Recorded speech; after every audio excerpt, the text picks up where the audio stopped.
Oh, how excited I was. I was excited that I was finally going on my second expedition down to Antarctica. It was a expedition associated with NOAA. We were going to go down and research for the summer and research the effects of anthropogenic climate change on the Antarctic ice shelves and the temperature and the effects it had on the wildlife. It was my second time going down there and first time in 3 years, and I couldn't wait to get down there. There was something about the coldness and the ice shelves, the mountains, the penguins, the seals, the orcas, the birds, the colony of birds. I just couldn't wait. It's one of the final frontiers on the planet. Probably one of the least explored, if not the least explored, part of the planet, and the place seemed to hold such mystery. 3 years ago, when I first went down, I was part of a joint mission. It was a research mission, and a rescue mission all in one. We were supposed to do some research on as our primary goal, but the more pressing issue was doing a search and rescue, or a search and discover of a former research party that apparently disappeared from their station and were never heard from again. Looked for him for weeks, could never find a trace of him. There was 8 members in the group, but could never find any of them. No trace at all. No gear, no clothes, no research equipment, nothing. Just, it's almost like they completely vanished into thin air when you just didn't know where they went to. It was something that still lurked in the depths of my mind. What the hell happened to those guys? How come we didn't? The research station was the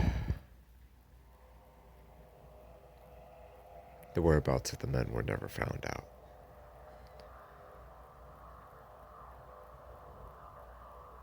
But I longed for the ice anyway.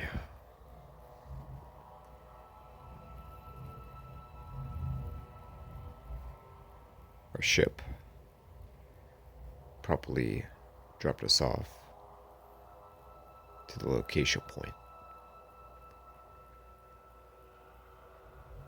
It was 10 of us. We got to the research station and loaded our gear and headed inside.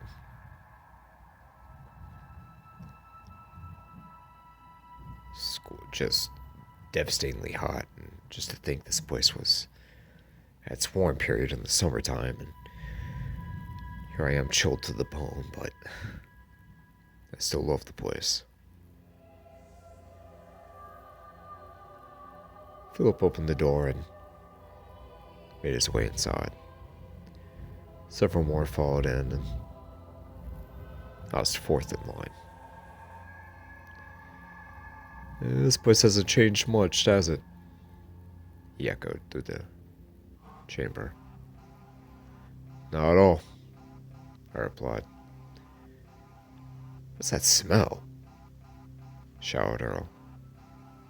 Don't know, said Phil.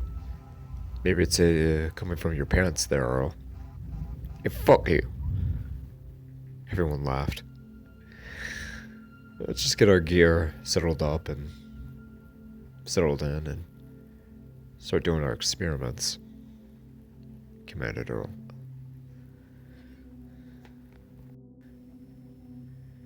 Davis tugged at my shoulder. Hey, did they ever find out what happened to that lost party that you hoped to look for? I shook my head in the negative. They never found out what happened? He asked again. Nope, not a trace of them. They just disappeared. No radio contact, no gear, no clothing, no blood, no signs of struggle, nothing. They just disappeared. You don't think they fell through some sea ice and just drowned, or just... To be honest with you, Davis, I have no idea what the hell happened to them. For all I know, they're just whisked away by something. I don't know. It's really weird. Huh. I've never heard of anything like that before, have you? No. I shook my head. Him and I continued conversing for several more minutes, and finally the team began to have dinner in the kitchen.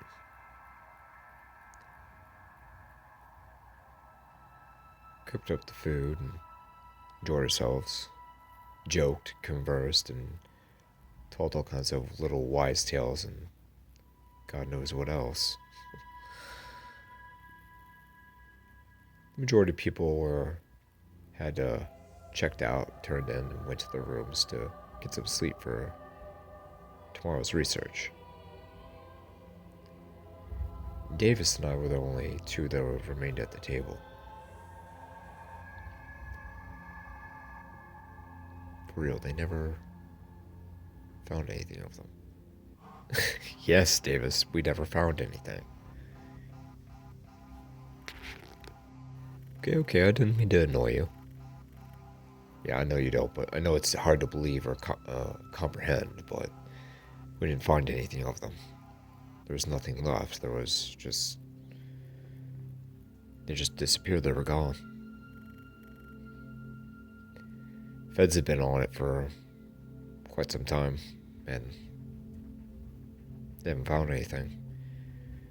We notified Russia, Canada, Norway, pretty much all the other nations to come down here to research, and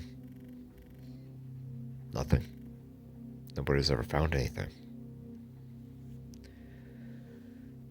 It's so weird, he whispered. What do you think that...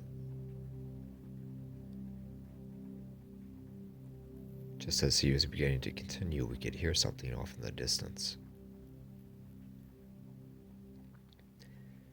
A long, deep howl.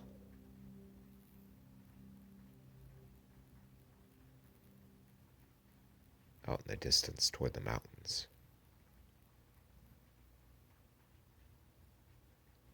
I looked at him and he looked at me.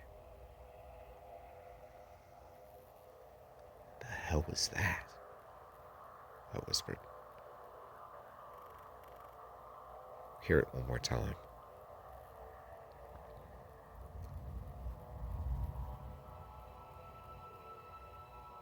Kyle? What was that? I shrugged. As the winds pick up, we can hear it one more time. It seemed extra long and extra deep, but it seemed to fade away off in the distance. Kyle, what was that? I don't know, it's not an elephant seal, it's not a penguin, it's not a leopard seal. I've never heard of a land animal here that can, down here specifically, that can vocalize like that.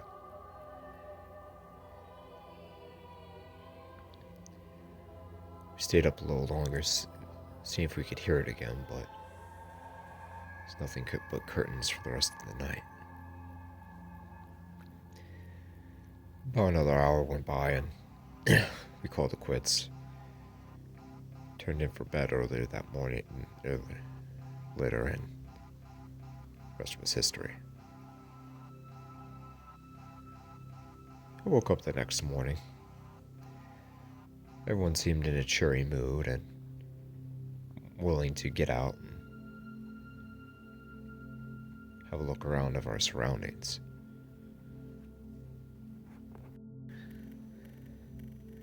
I had breakfast. Washed up, geared up, put the necessary layers on, and we all went about our way.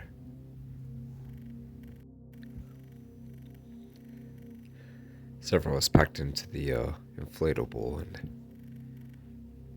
head about to inspect the nearby bay and fjord area. Another part of the party decided to stay and do weather balloon tests and thermometer testing.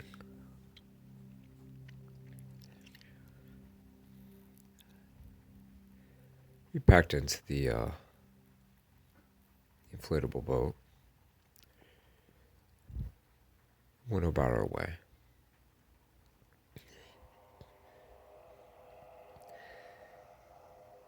Haven't seen any penguin colonies in the area, I remarked. There's one up here a ways, about a half a mile, said Earl. Should be stumbling upon it in a few minutes.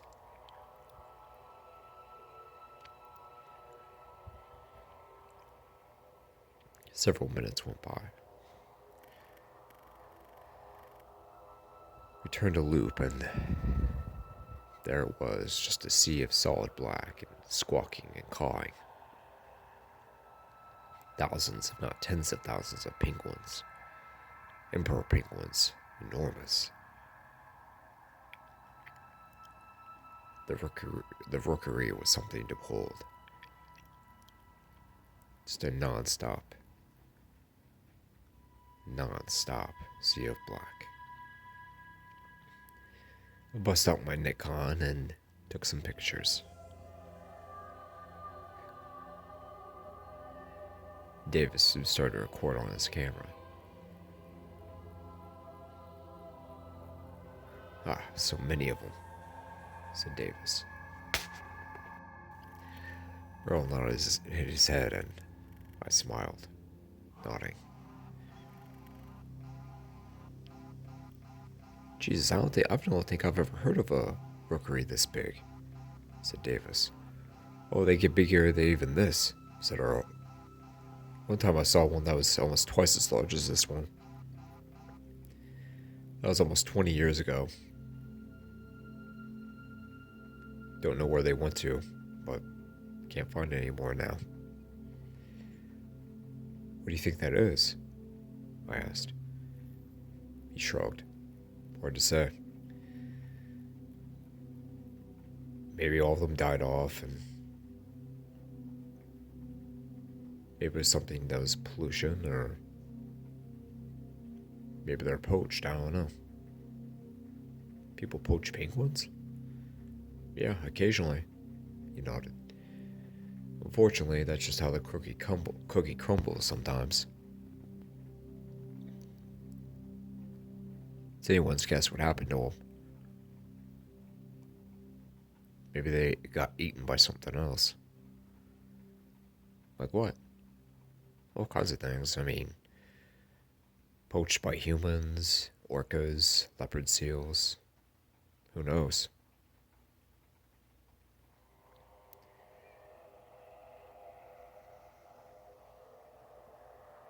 We sat there for several minutes, documenting the rookery and admiring the size of the large penguin colony.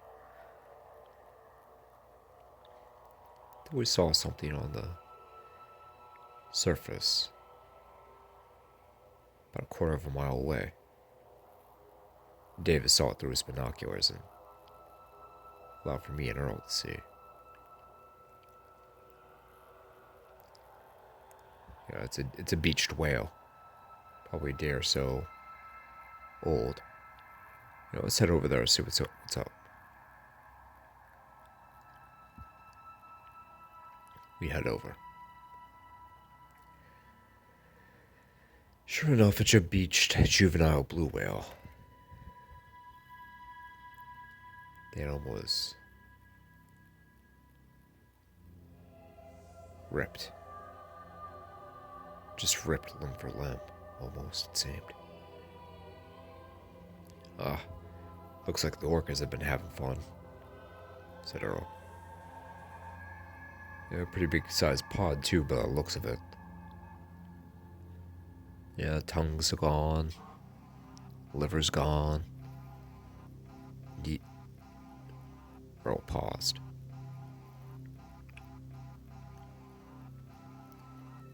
As he looked through the mangled corpse of the whale on the banks of the icy shore, he noticed something. Have a look, he whispered, pointing.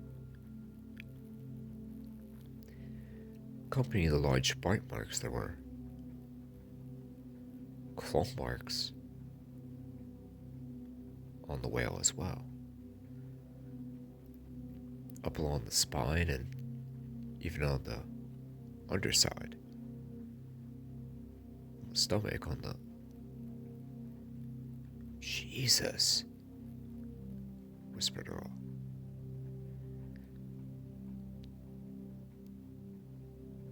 The claws were deep. Large, much larger than a tiger or a lion. Hell, even larger than a polar bear or a grizzly bear, or a brown bear.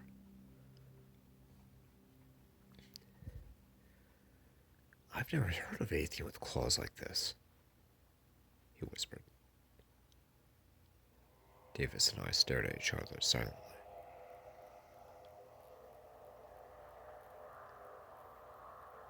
Earl was starting to have a second look at the bite marks.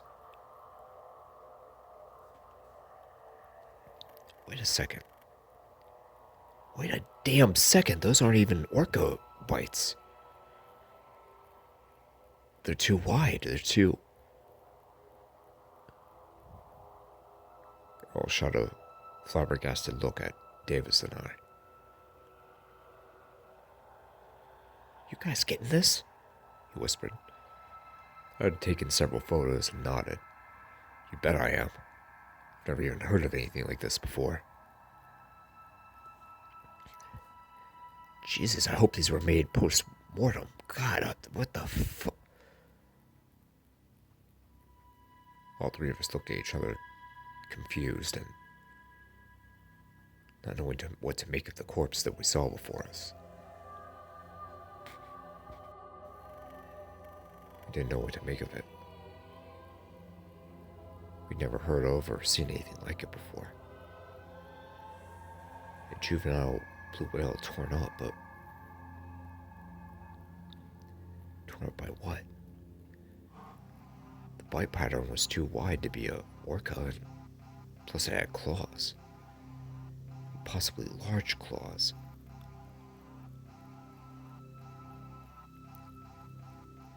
Earl turned.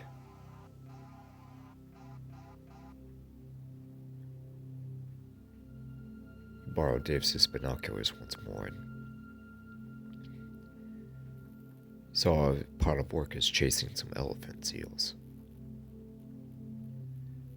A couple 100 yards up that way, he said. He handed the binoculars to me, and then I handed them to Davis.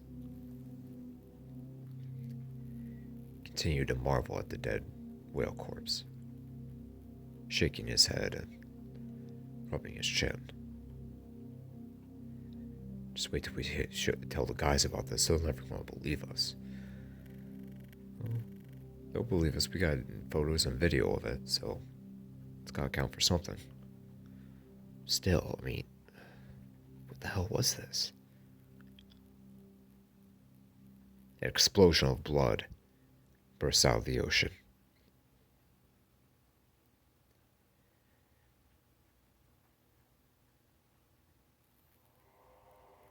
All three of us freeze in the boat.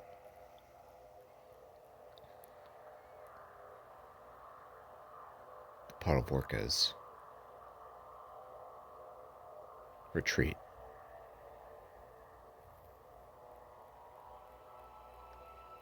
The blood splatters in the cold, unforgiving sea.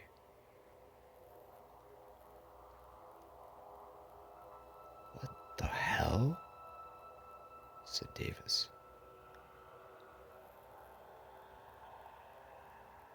Just then a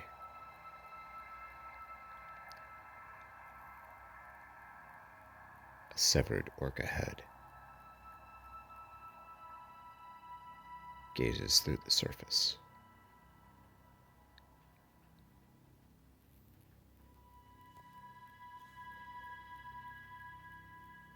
And what's left of a elephant seal could be seen.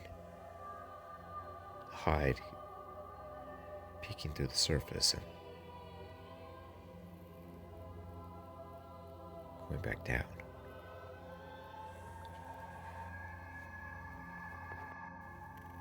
Then a giant black hand emerges out of the water, sporting incredibly long claws, grasps the orca's head, and pulls it down. We're getting the fuck out of here right now, said Earl. Davis and I agreed, and we started up the boat, and we made our way back to base.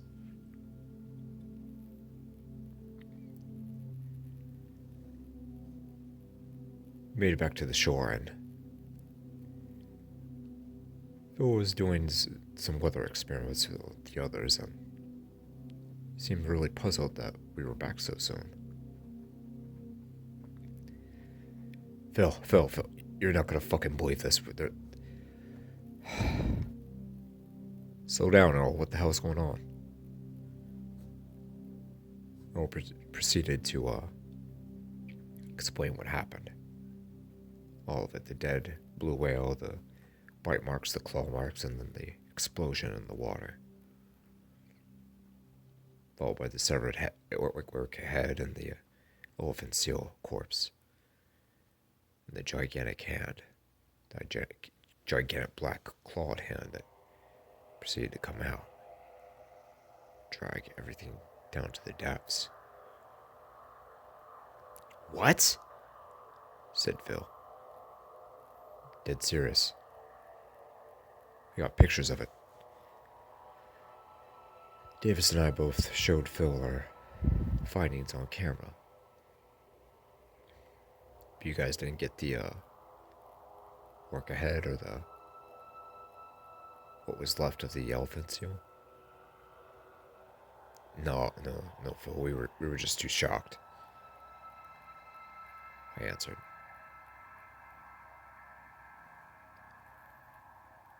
Okay.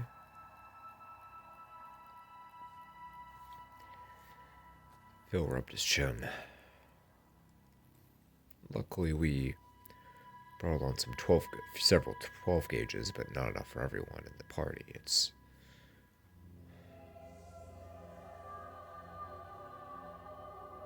for the love of God, Phil, we don't even know what this thing is, shouted Earl. I know. Neither do I. Well,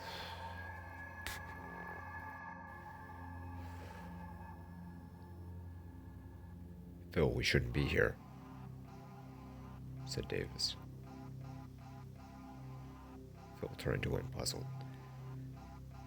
Kyle and I heard some howls late last night. I nodded. Yeah, we heard it 3 times. We didn't know what it was, but it's really creepy. You don't suppose that was... I don't know, I answered.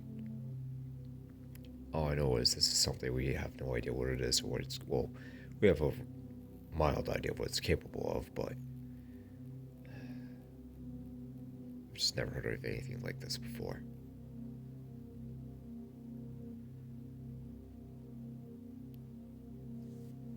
We got the shotguns out and loaded them. Two of the guys had one, and I myself had one as well. Alright, we stay together, everyone. We've researched together, no more going off by ourselves. Earl, you, Kyle, and Davis were Lucky to get out of that one. Earl nodded.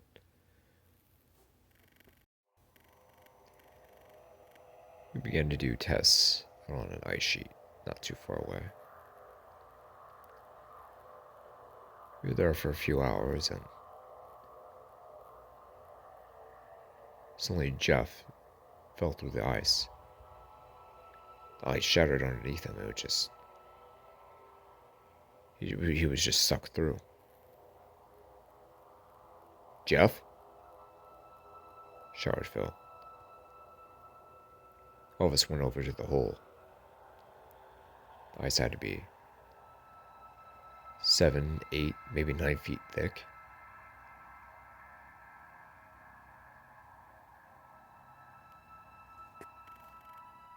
Everyone screamed. Earl even unleashed a shell and shot a shotgun into the opening, but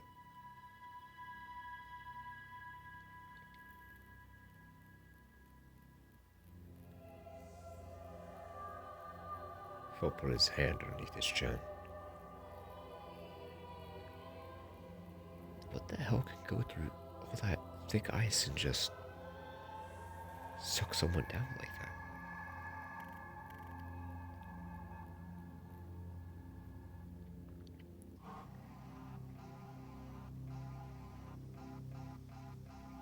Silence through the group. Phil, we shouldn't be here, said Earl. Yeah, I suppose you're right. I need to radio someone, and have them move us locations. Alright, let's go back, guys. Enough's enough. Let's go back. We went back to the research station. Phil contacted the authorities and explained our situation.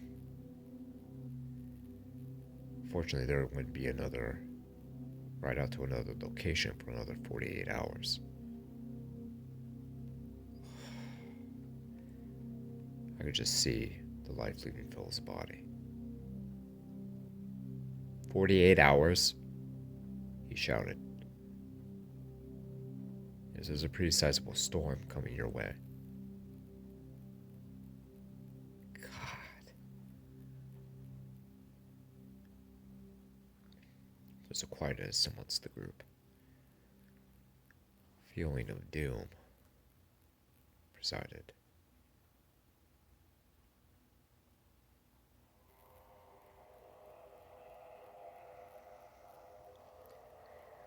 Dinner was really quiet that night. Fallen companion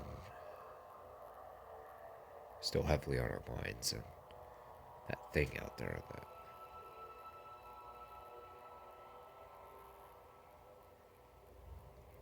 we went to bed. Woke up the next morning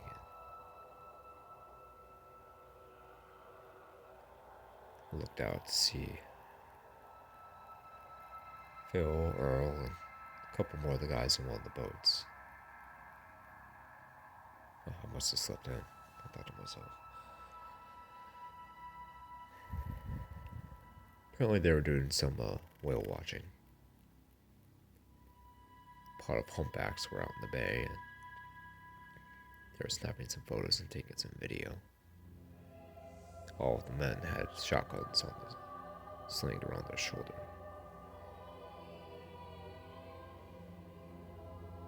Davis and I were still in the compound, as were a couple other men.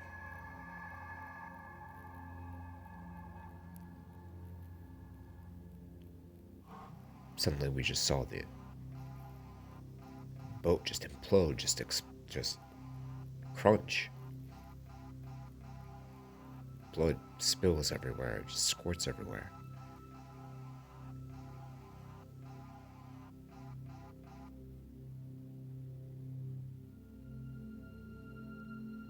The boat goes down with the men, down into the icy water. I look at Davis, and Davis looks at me. One last time we see Phil's bloody,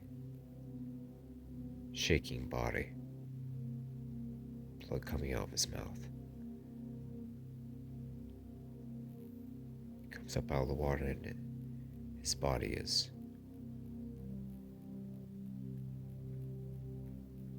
in the grasp of a giant black hand with giant claws.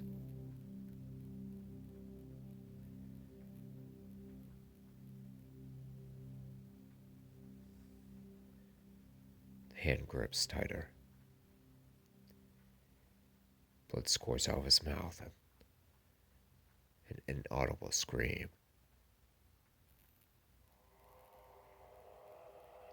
The giant hand goes back underneath the surface of the water.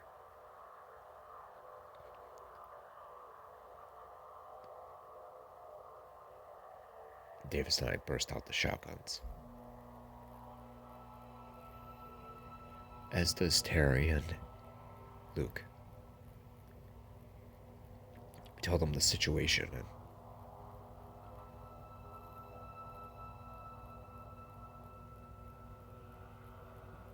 all four of us go outside.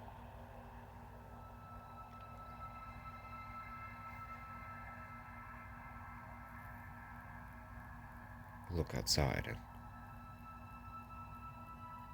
Terry deploys the mini-sub in an attempt to find out what the hell's going on.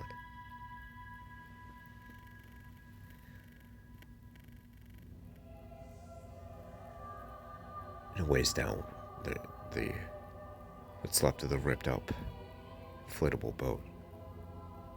It's at the bottom.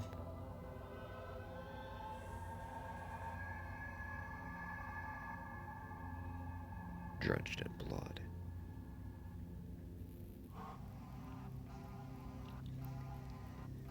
As the cameras of the mini-sub pan around, the lights capture all kinds of skeletons and skulls of seals, sea lions, whales, orcas, penguins even.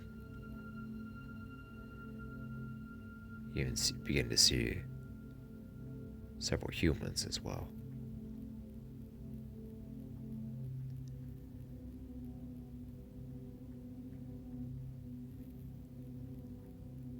We lift up the mini-sub and continue about our way. We send a distress signal immediately and we report our case back. We need to get out of here now, screamed Davis. Rescue inquired why we were so hasty and there's no time to exclaim. We need to get out of here now, I said. They agreed and sent an emergency pickup toward us.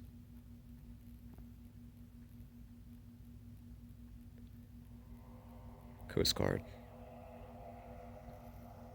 helicopter, cutter, anything, please. You've got it, they said.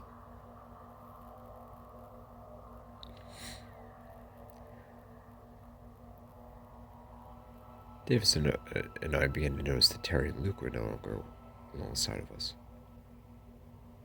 We looked all around the compound and couldn't see them.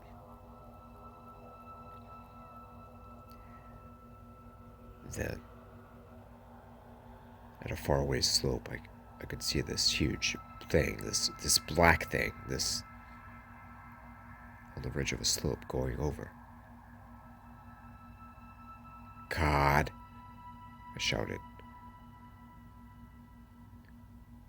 Then Davis and I started to notice through his binoculars some footprints. Went up the slope and over the ridge to where we saw the large black figure going over. We looked at each other and went outside. Shotguns loaded and ready. We went over took a while, but we went over the slope, over the ridge. into a valley and up over another slope, this time much more rocky and craggy.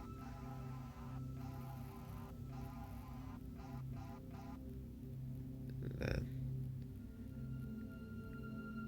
we saw this outcropping, this odd boulder covering on top of this ridge. It was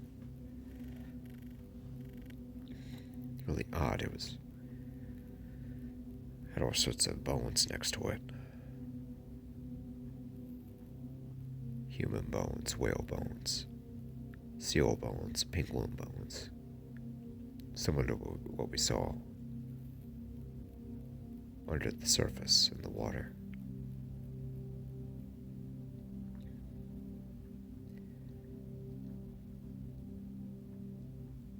The boulder lifted off, exposing this huge opening.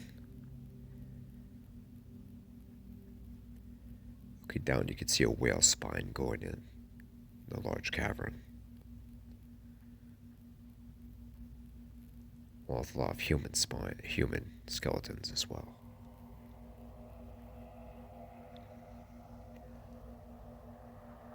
A stench and a stink that of rotting flesh that can't be communicated or imagined emitted from the opening.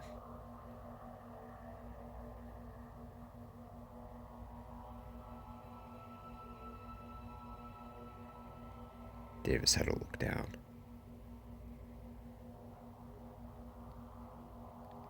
The light of his shotgun shining into the opening. Just then the giant black arm, the giant black hand, the enormous claws just darted out and impaled through his body. The claws went through his midsection and shredded his body, ripping him in half. Blood flew everywhere, and I gagged. I covered my mouth and looked away. The sound of the dead corpse being dragged back into the cavern, dragged along the rocks and the snow and the ice, it made me gag even harder. Then I felt a deep breathing, deep Darth Vader breaths.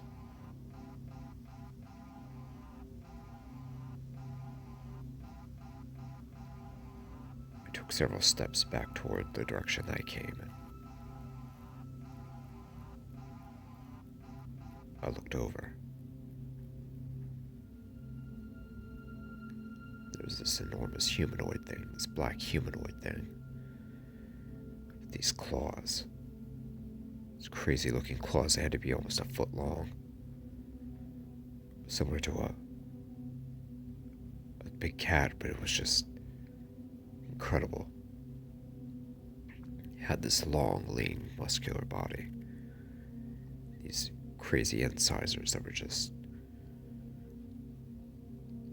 in this head, this face that was human, but it wasn't. It was solid black with this crazy, short, thick hair. The animal was adapted to its environment. The fangs, the jaws, bone crunching, flesh tearing. A predator of predators, a beast of beasts, a monster of monsters. The beast looked down on me like a small ant. God, this thing was 20, 25 feet tall. I don't know. It was incredible. It was out of this world. Never seen anything like it before.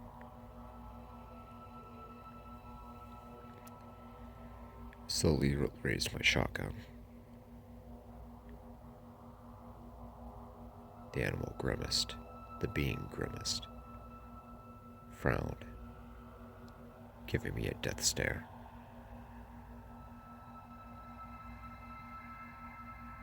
"Don't come any closer," I whispered. I went down the slope, down into the valley. monster still looking at me, staring at me. Made it to the next slope. The monster's still staring directly at me, despite the distance. As I made over the second slope line, over the ridge, I began to book it. Through the thick snow and ice and rock, I just booked it. I ran.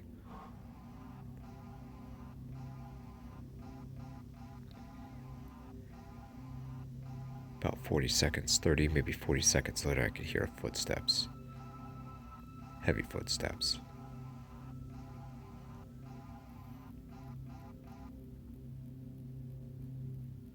I didn't dare turn around.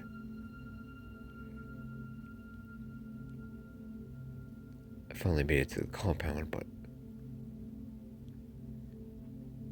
I could feel the ice breaking underneath the heavy footsteps.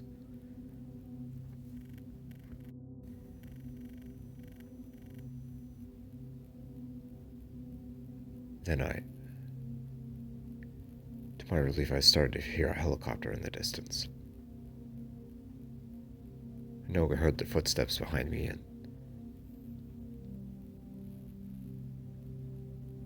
I turned to look around to see, but nothing but footprints and tracks, but the sign of the monster that was